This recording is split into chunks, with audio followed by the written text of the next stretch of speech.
Can Mamelin up and say cute man who and Lalin today? Hi.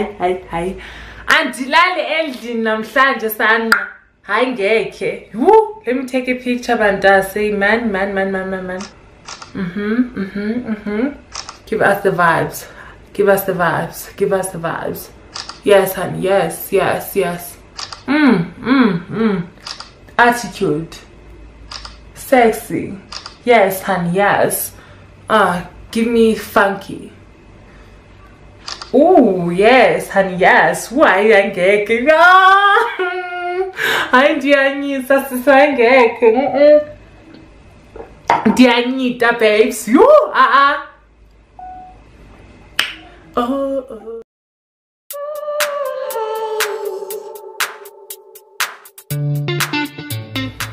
Greetings everyone, thank you so much for joining me today. On today's video I'm gonna be sharing tips on how to change your sex in your ID. I'm talking to people who are transgender or people who are intersex, and of course if you are not part of the LGBTI community, I'm not saying you should not watch. You can actually watch and just to learn more about our community. So if you are interested, just keep on watching. It has come to my attention that a lot of trans people are very stingy with information, and the answer to, or the question to those people: who helped you while you needed help, and did you get far in life just by yourself, or has anyone helped you? So if you had answered yourself those couple of questions, then you'll find it more exciting and more pleasant to help people who are embarking on a similar journey. And I always know why I started being a transgender activist.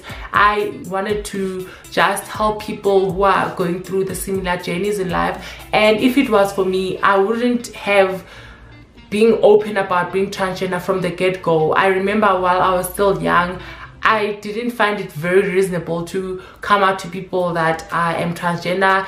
It was about me, people who knew me while I was growing up, and then that's that. And just because I kept on hearing news about trans people, this and that, I just found the gap between people knowing the community first off before going to any other aspect on to why they having so much aversion towards trans people. So just to conclude that saying, I want to say we all get help from people. As you can see me from this transition where I am right now, someone has helped me, and I didn't do it all by myself. I needed help. So if you as someone who's deciding to change their sex in ID, and if you are someone who wanting to know where to go, who to speak to, then this video you might find it very informative. So let's begin with this video. I have my IDs here. So I have two different IDs. The reason why I still have two different IDs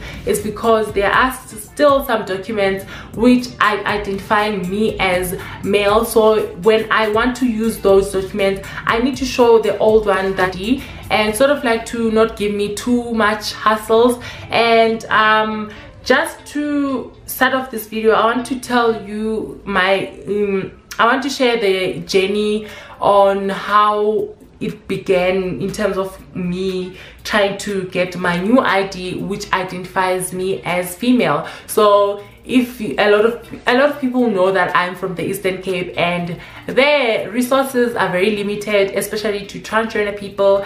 And to my head, I'm very different. I don't know, like I'm very stubborn, and the fact that someone has told me that there's a lack of resources in where I'm living, that will not sit me well. I wanna go and find out by myself. So, but it didn't go well to my end. But let me start saying that when I was wanting to change my ID, it was when I was still in high school, and I went to Home Affairs with so much confidence. I remember when I was walking through the door, I was like, hi, can anyone assist me? I want to change my ID. I said that to someone who was at the reception, and they were like, what? The lady who was assisting me that time, she was like, oh, you want to change your surname? And I was like, no, I want to change my gender. And they were so confused. They was like, is there a problem in your gender? Like, we're confused. And I had to explain the whole story, and I left them so confused, and it was a lot. I went to Mthatha. I tried to get my new ID, and the ladies the people who were assisting me on that Home Affairs said, oh, we're gonna contact you, ma'am. Yeah. And then turns out I waited for like 1,000 years and still didn't get my answer. And this time around, it was during when I was writing exams, and my main concern was, am I gonna attain my matric certificate with this an ID that still identified me as male? And it was a very confusing time for me, and I was so depressed in a way that I didn't want to attain anything other than just to have change it, while I know that it identifies me as the gender that I identify myself as. Or I didn't want to having to go to, you know, somewhere in life and having to explain that to people that, oh, I have, you know, I changed my ID, that is a problem, but I'm transgender. It's so exhausting for me to be like that, and to explain to each and everyone who's helping you or who's dealing with you that you are transgender. Like, I'm not saying that I'm not proud of myself. I am, trust me, darling. I am so proud. I just need to drink water because I'm thirsty. Like, the bitch is thirsty. Like, you all have to just wait.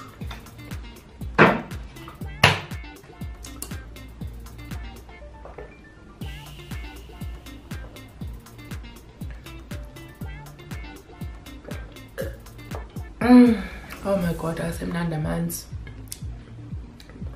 What was I saying? I was saying all of those problems of all of those and all of that energy of having to explain to each and everyone who I get in contact with there. I have to explain that I'm trans. Yeah, I was tired of that. But my main reason for me wanting to change my sex and my ID was to just identify myself, to just have documents that are going to identify me as the gender that I am identifying myself as. And fast forward to Johannesburg, got in touch with my therapist and the doctors that were on the site, and they are the ones who wrote me the letters. So the first tip that I want to tell you guys, or that you need to know, is that you need to be under a service provider, which is where you would want to be administered, and at the same time they will give you the letter that you need to submit at Home Affairs. Namely, you need to get the letter from your psychologist, and also you need to get the letter from your doctor, so that they will be able to get it approved and they will help you to change your ID. And another thing that I wanted to tell you guys is that you need to know your rights. I know my rights, so this one in Meta, I know that in South Africa, in terms of like sex alteration and sex status, number 49 and act number 49 was amended from, it was okay, the alteration description and status act number 49 was made on 2003, and it was amended on 2005. So on 2003, you weren't allowed to change your sex in your ID until you got the full surgery, but the amendment was made on 2005, where they said as long as you have your medical proof that you are taking hormones, then you are allowed to change your ID. So what happens, let me take you through the process. When you give them the letters that you are going through hormone replacement therapy, or you have gone through a sex reassignment surgery, then you need to wait for like 6 months and until it gets approved, and after that you will go again and apply for a new ID, of which you need to pay another cost, which is 100 and something. I forgot because I had done my sex alteration description on my ID, well, I think last year, yeah. So I just lost my paperwork and I had found this one. So this one I got it when I went to Home Affairs, where I got approved for my sex alteration description. So they had given me this paper so that when I went back to collect my new ID, then I'll just give them this. So they just wrote here, applied for rectification of gender, and they made a copy of my ID, of which was identifying me as male, and all of the details that you need to change. Maybe you may be someone who wants to change your surname, or no, sorry, your name. So as well as if you are intersex, you need to have your letter from your psychologist and your doctors that you are confirmed, and you need to at least live within 2 years identifying on as that gender. So basically, when someone is intersex, they are born with, you know, either 2 or they have XXY chromosome or whatsoever. I'm not accurate in terms of the information that I'm giving you in terms of like the intersex, but what I know is that you have to identify at least 2 years. Let's say I was born with a penis and a vagina, and I'm confirming more with being a male, then I need to have started hormones that are changing my secondary characteristics to male at least for like 2 years, if I make sense. So you need to have that to your Home Affairs department. So the first another tip that I'm gonna share with you guys is where to go, who do you have to speak to. So if you live in Joburg, you need to go to Alexandra Home Affairs. It's actually in Wynberg. They're very transparently. If you are living in Cape Town, I'm not really quite sure. You can just go on Google, because that information you can find on Google, which Home Affairs are very transparently, and there are some of the Home Affairs that are very trans-friendly, namely the one that's in Germiston. I had on my WhatsApp group, I was chatting with one of my trans friends that I normally go with in the hospital. So they said they got help from the Germiston Home Affairs and so forth. I'm not quite sure about the ones that are in the Eastern Cape.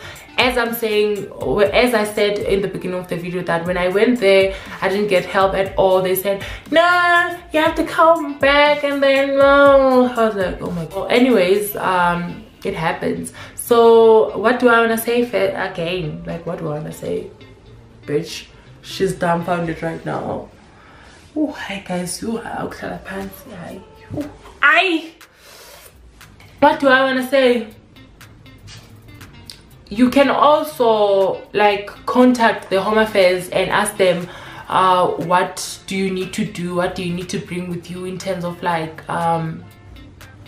changing your sex in your ID and so forth. So I guess I gave you guys the information that you needed. So just to conclude,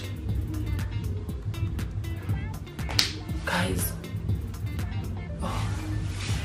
there's this person who's actually getting into the yard and they're making noise. Can't he just switch off the car? Like, I'm so irritated. I wish people can know that I'm filming so that they cannot make noise. They cannot make noise. Oh, hey.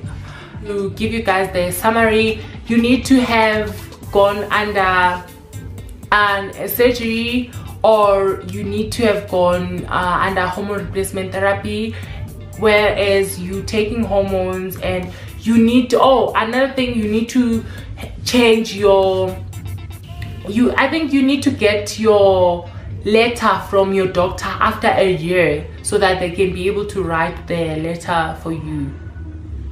Guys, this person, we are okay.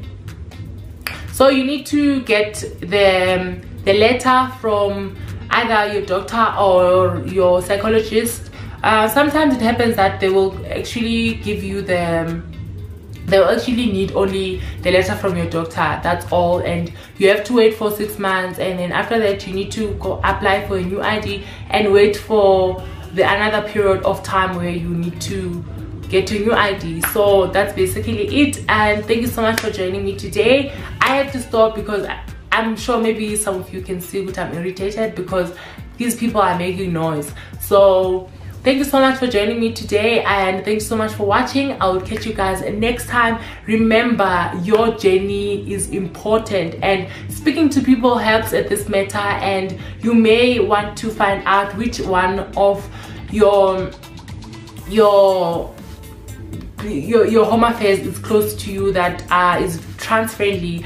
I have had, you know, people, especially my trans friends, where they were saying, oh my gosh, I got treated badly with the home affairs that I went to. But at this point, I want to say that keep persistent, keep being resilient, and keep pushing, and hopefully at the end of the day you'll get whatever help that you need. That's it for today. I hope you guys did enjoy and you find this video very informative. I love you so much. Mwah.